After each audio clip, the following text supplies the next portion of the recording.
안녕하세요. 아고라입니다.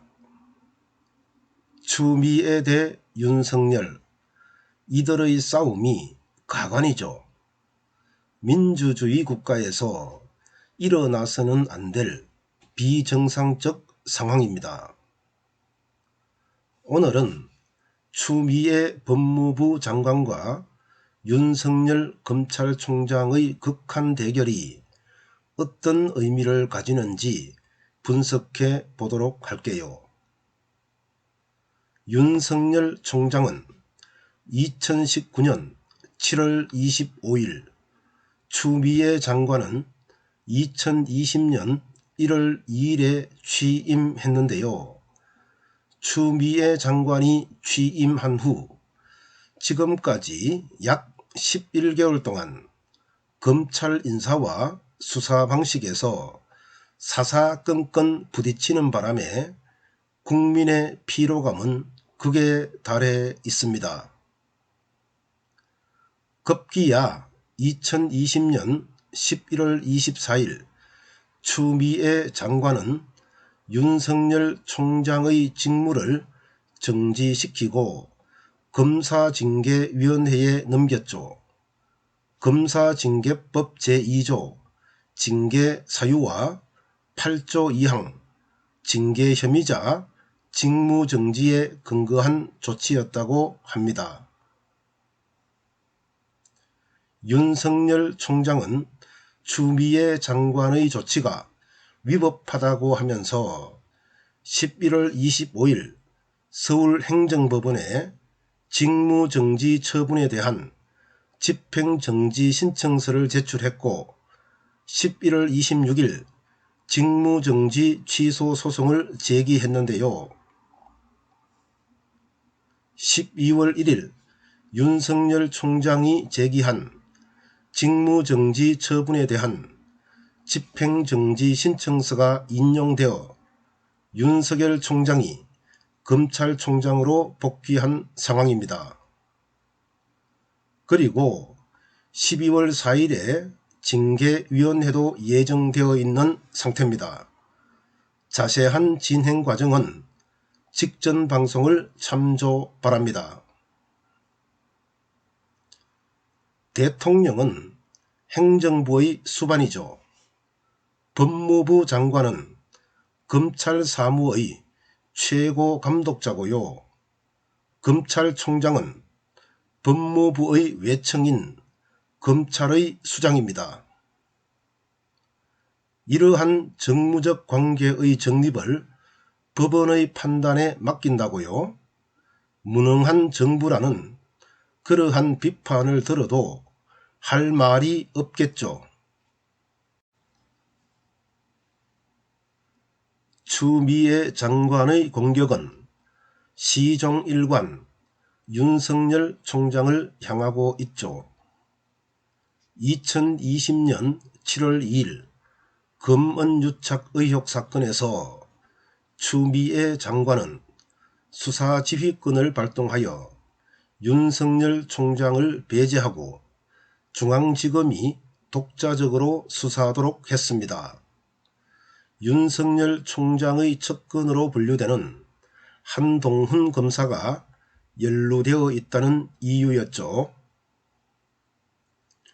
참고로 검언유착 의혹 사건은 채널A 이동재 기자와 한동훈 검사가 공모해 취재원을 통해 유시민 노무현 재단 이사장의 약점을 캐려 했다는 사건인데요. 현재 사실무근으로 밝혀지고 있는 상태입니다. 10월 19일 추미애 장관은 다시 수사지휘권을 발동하는데요. 라임 사건은 남부지검이 윤석열 검찰총장의 가족 및 측근과 관련된 4건은 중앙지검이 윤석열 검찰총장의 지휘 없이 독자적으로 수사하도록 했죠. 참고로 라임 사건은 라임 자산운용이 만든 라임펀드라는 사모펀드가 투자자들이 투자금을 회수할 수 없는 그러한 상태가 되어 투자금을 날린 사건을 말합니다. 라임 사태의 피해자는 약 5,000명, 피해 금액이 무려 1조 6천억 원에 달한다고 하죠. 추미애 장관은 이 사건에서 당시 중앙지검장이었던 윤석열 총장이 여당 정치인만 수사하라고 했다는 그러한 의심을 가지고 있습니다. 전 용산세무서장 뇌물수수 의혹 사건은 윤석열 총장의 지인인 윤우진 전 용산세무서장이 육류 수입업자로부터 뇌물을 받은 의혹이 있는데 검찰에서 무혐의를 받은 사건입니다. 추미애 장관은 당시 중앙지검장이었던 윤석열 총장이 이 사건을 무마했다고 의심하고 있는데요. 윤우진 전 용산세무서장은 윤석열 당시 중앙지검장과 막역한 사이인 윤대진 법무연수원 부원장의 친형이기 때문이죠. 윤석열 총장 아내의 협찬금 명목 금품수수 의혹 사건은 윤석열 총장이 중앙지검장일 때 배우자가 운영하는 업체가 협찬금 명목으로 수사 대상 기업의 돈을 받았다는 의혹입니다. 도이치모터스 주가 조작 연루 의혹 사건은 2010년부터 2011년 사이 도이치모터스라는 업체가 주가를 조작했다는 의혹이 있었는데 이 과정에 윤석열 당시 중앙지검장의 아내가 돈을 보탰고 큰 이익을 봤다는 겁니다.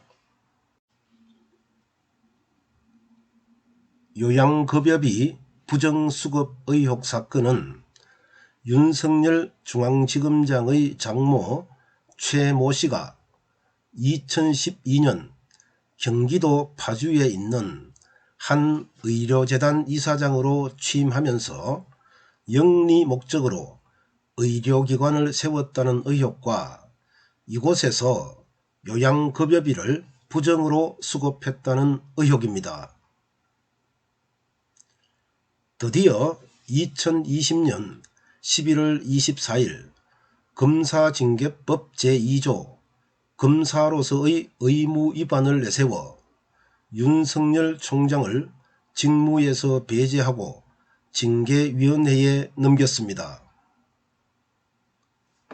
윤석열 총장이 받는 검사로서의 의무 위반은 언론사주와의 부적절한 접촉, 조국 전 장관 사건 등 주요 사건 재판부 불법 사찰, 채널A 사건과 한명숙 전 총리 사건 관련 감찰 및 수사방해, 채널A 사건 감찰정보 외부 유출, 총장 대면 조사 과정에서 감찰방해, 정치적 중립 훼손 등 모두 6가지인데요. 자세한 내용은 2020년 11월 30일 방송을 참조하기 바랍니다. 게다가 추미애 장관은 법무부 장관의 구체적 사건 지휘 금지를 규정한 검찰청법 제8조를 무력화시키는 그러한 조치를 자주 하고 있죠. 11월 5일 추미애 장관은 윤석열 총장의 특수활동비 유용과 11월 25일 판사 불법 사찰을 조사한다는 이유로 대검 감찰부에 감찰을 지시했는데요. 사실상 법무부 장관이 검찰총장을 거치지 않고 대검찰청 감찰부를 지휘한 겁니다. 11월 26일에는 판사 사찰과 관련해 직권 남용 혐의로 윤석열 총장을 대검 감찰부에 수사 의뢰했는데요. 마찬가지로 법무부 장관이 검찰총장을 거치지 않고 대검찰청 감찰부를 지휘한 겁니다. 추미애 장관이 이러한 무리수를 두는 이유가 뭘까요? 검찰개혁에 윤석열 총장이 최대 방해물이라는 인식을 갖고 있기 때문이죠.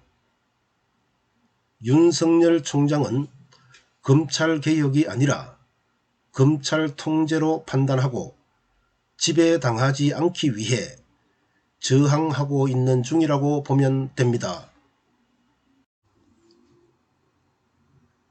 먼저 추미애 장관의 직무 능력에 문제가 있습니다. 장관은 국무위원으로서 대통령의 국정 전반을 보좌하며 자신이 소속된 부서의 공무원을 지휘할 의무를 갖고 있죠. 공무원은 국민 전체의 봉사자로서 주어진 직무를 충실하게 이행해야 합니다. 국가공무원법 제1조에 나와 있는 내용이죠. 원활한 국정 운영을 위해 장관은 부처 소속 공무원에게 정부의 기조와 정책이 스며들도록 이해시키고 설득해야 합니다. 장관과 공무원 사이에 파열음이 난다면 이미 장관으로서 능력을 상실했다는 의미죠.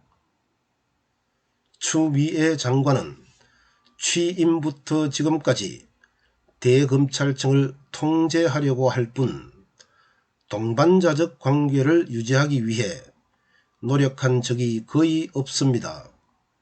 반발하는 대검찰청을 진압하기 위해 법과 규정을 들이대고 때로는 법무부 장관이 가진 권력을 휘둘렀을 뿐이죠.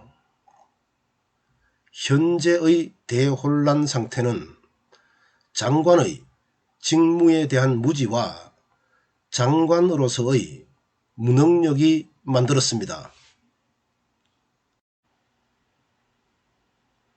문재인 대통령의 리더십도 지적하지 않을 수 없는데요. 우리가 민주적 리더십 하면 중재 능력을 의미하죠. 대통령은 각 부처 간 혹은 부처 내에 이해 충돌이 있으면 이를 조정하여 조직을 원활하게 이끌어야 할 책임과 의무가 있는데요. 문재인 대통령은 추미애 장관과 윤석열 총장의 갈등을 조장하는 측면이 있죠. 아니라고 해도 결과가 이런 의심을 가지게 할 수밖에 없습니다. 10월 26일 대검찰청 국정감사장에서 윤석열 총장이 밝힌 바와 같이 문재인 대통령은 윤석열 총장에게 신임 메시지를 보냈고요. 10월 20일에는 추미애 장관의 수사지휘권 발동을 불가피한 선택으로 평가했다죠. 이후 두 사람의 갈등이 최고조에 달해도 침묵했죠. 11월 24일 윤석열 총장의 직무정지와 징계를 보고받고도 아무런 언급조차 없었습니다. 또다시 침묵을 지켰죠.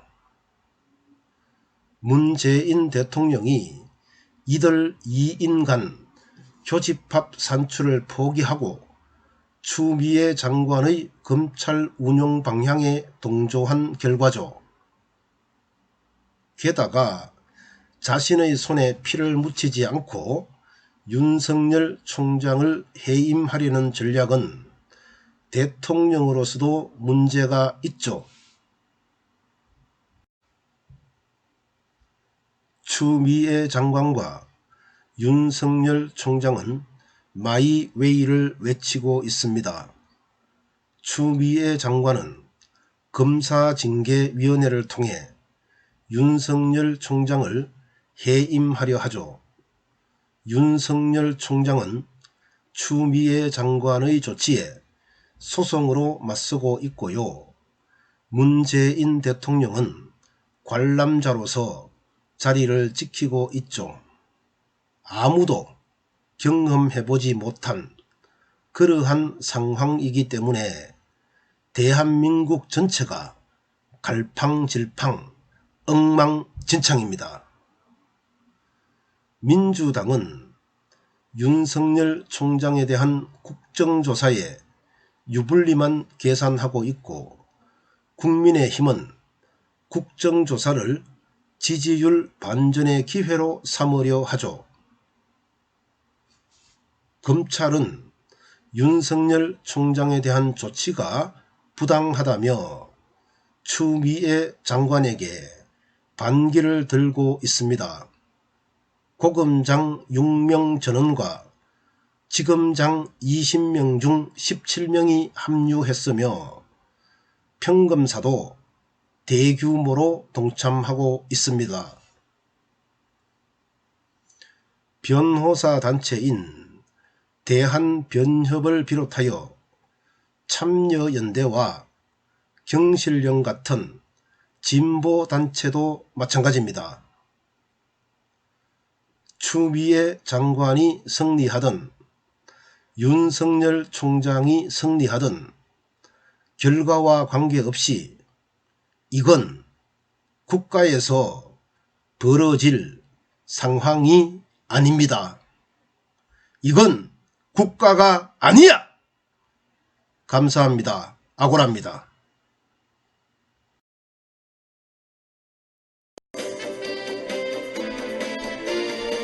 엘리트층이 일종의 선민의식을 가지고 있는 것 같다. 청문회 때마다 늘 불거지는 고위공직자들의 병역 의혹 등이 이번 청문회에서도 똑같이 되풀이되고 있는데요. 경남대 이재영 교수의 말입니다. 이 교수는 청문회 때 여야가 병역 문제자를 철저히 배제하는 식의 전례를 만들어야 한다면서 이렇게 말했습니다.